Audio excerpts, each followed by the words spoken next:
Thank you for listening to this podcast from TRE, Talk Radio Europe, your voice in Spain and around the world.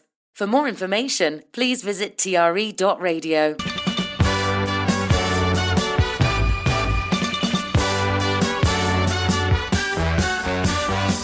Good morning, Mark. How are you, my friend? I'm doing really good. How are you? Yeah, what's the weather like in Ireland? I know the UK's had some good weather recently, so how's it going there? We've actually been quite lucky. We're holding on to the sunny days because we're not sure when the rain's going to be back. Fabulous. You make the most of it, absolutely. Now let's go straight to I think probably the biggest sports. I watched actually the athletics yesterday. Quite enjoyed that. The team GB did well in that. But the biggest probably from the weekend would be the Carabao Cup final at Wembley, and it went Manchester City's way. It did, yeah. They it was almost what you could call a composed win over Arsenal with Nico O'Reilly goals in the 61st and 65th minute. And I don't want to add on to everything that's already been said, but how impressive is O'Reilly just as a talent and as a future prospect for England. I mean, one of the best managers in the world is consistently picking him, and he's consistently showing up. Yeah, he's got to be in contention for England for the World Cup, surely. I mean, if that is just, he's got to be like a mainstay. What are your thoughts on that? I just think he was absolutely incredible. Obviously we have to talk about Arteta's choice to start Kepa and how that led to the first goal. But even his movement and positioning on the second goal for a fullback is just it's incredible. And those two goals really come from him picking out the right player to come up against, and just how he changed his position so well. But obviously with the rise of social media, something that has come into more focus, particularly maybe for Spurs and maybe even Arsenal the last few years, which is trophy cabinets and those coming into games and how they affect them. Yeah. And I think really I saw a comment that I thought really summed up this game really well, is that City, some of the players in that City squad have won this cup 5 times. There's not the same pressure on them to come to this final and win it again because they've won it so much. What's to prove to win it one more time? Whereas there's a different kind of pressure in Arsenal that they've never really won this before with this group of players.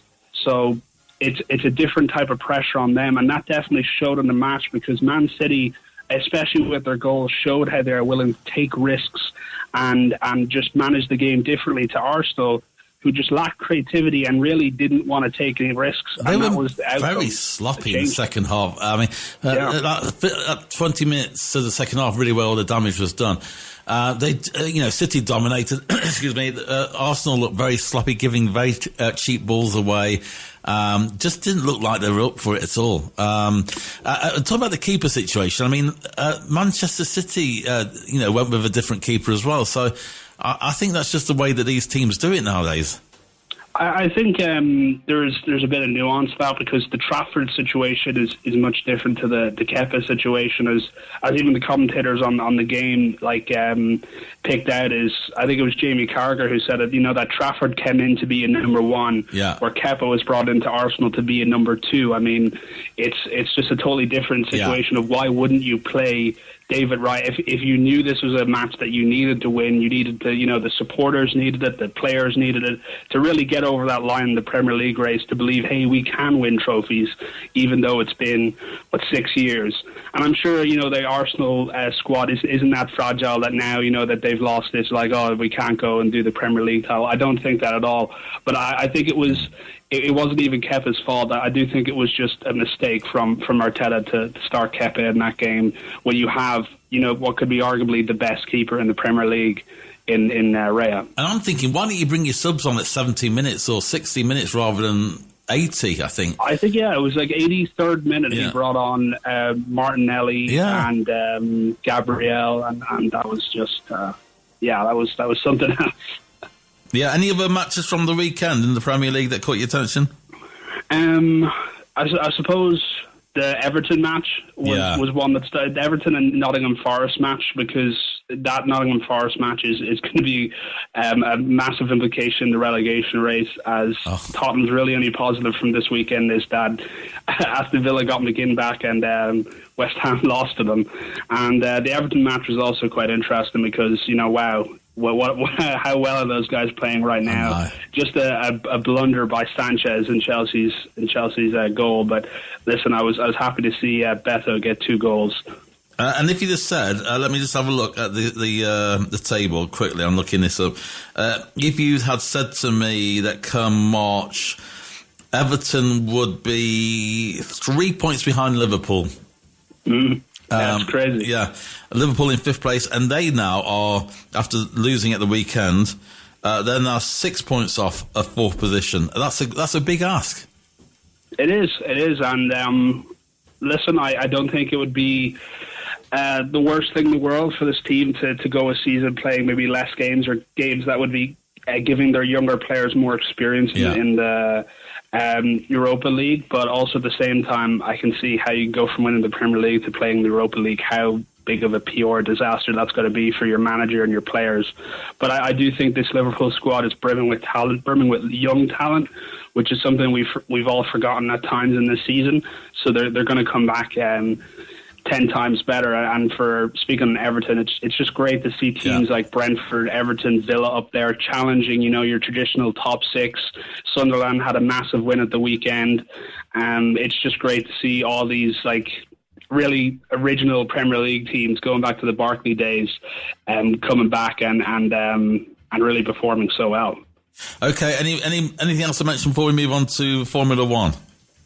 Just the UEFA League. I wanted to take a second on that because what a crazy week we had in that. Liverpool coming back against Galatasaray 4-0. I mean, we've had a lot to say about them, but that was just a clinic in front of goal. Bayern's demolition of Atalanta was it was sad to see. I'm a fan of Atalanta and how they've done the last few years. Yeah. Tottenham getting that win over Atletico probably gave them a bit of false hope going into that Forest match. PSG demolished Chelsea, and I mean, we have to talk about that after the international break. What are Chelsea going to do? They're in a bit of a downward slope. Sporting's... Well, they're respecting the ball. That's the main thing. Yeah, they're respecting the ball and they're aging, certainly. Did you see that? That was unbelievable. And the referee, they do a huddle, like a scrum type thing, and the referee's in the middle of it, and apparently they are surrounding and respecting the ball, which... it's not been a good week for Chelsea on any front. Sporting's phenomenal comeback against Bodo Glimt. We were all hoping for maybe a rerun of 2018's Ajax run, but unfortunately Sporting, fortunately, they came back 5-0, which was just a phenomenal comeback to see. That's, I think, why we love the Champions League. And then the last one to talk about is the Barcelona-Newcastle game, where Barcelona just they didn't hold any punches. So looking forward, we have Real Madrid versus Bayern when we come back after the break on the 7th of April, which could easily be a final. We have Barcelona and Atletico Madrid. Madrid have shown that they can show up against the best teams any day, so hopefully they can give us a good match. PSG versus Liverpool, it's going to be a tough test for Liverpool. And Sporting v Arsenal. Arsenal probably have got the luck of the draw there, so I wouldn't be surprised to see them in the semi-finals. Okay, let's look at Formula One. Aston Martin continues to have troubled start to the season, and Audi depart with their team principal. Yeah, I kind of, you need to talk about these two things together because somehow they're interlinked. So Audi have been starting off the season.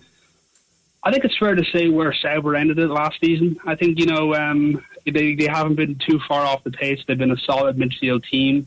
And the whole situation with Audi has been confusing because, of course, Jonathan Wheatley, former Red Bull man, came in as team principal. But former Ferrari man, Matteo Benito, was the head of the Audi project, the F1 project. So you kind of got the understanding, at least this is what reports are saying, that although Wheatley was the principal, it was more on sort of a race-to-race kind of being there while Benito was sort of heading up the actual project. So there was a few questions as to what Wheatley's role actually was. So then what happens next is Adrian Newey steps down from his team principal role. This comes after reports of him allegedly picking races he wants to come to and not to come to, because he wants to just focus on development of the car, because that whole Honda situation is really the word that was most reported this week, scammed Aston Martin, because a lot of the leadership that was with the Honda engine when they were, with Red Bull during that dominance, a lot of those senior engineers left. So Newey wants to focus on the car. So he steps down. Wheatley leaves Audi for personal reasons. And now everyone in the paddock is saying, Wheatley is going to Aston Martin because they are offering a more serious position, more money, more potential, but more importantly, more responsibility for him, which he felt he wasn't getting at Audi. Now, we won't know this for certain until we have announcements from the team, but even Lawrence Stroll himself came out with a rare public announcement for Aston Martin right after Wheatley left. So that is sort of all the drama that's going on, even on a weekend that isn't a race at all. This is what everyone's going through. And when I saw the news coming, I thought, have I missed the Grand Prix this week? No, I haven't. It's just a lot of drama off the actual course. So off the track. It's been an interesting start to the season, but I think I'm loving it so far. Got to admit, I'm loving the drama. I'm loving the kind of the compatibility options as well that are there.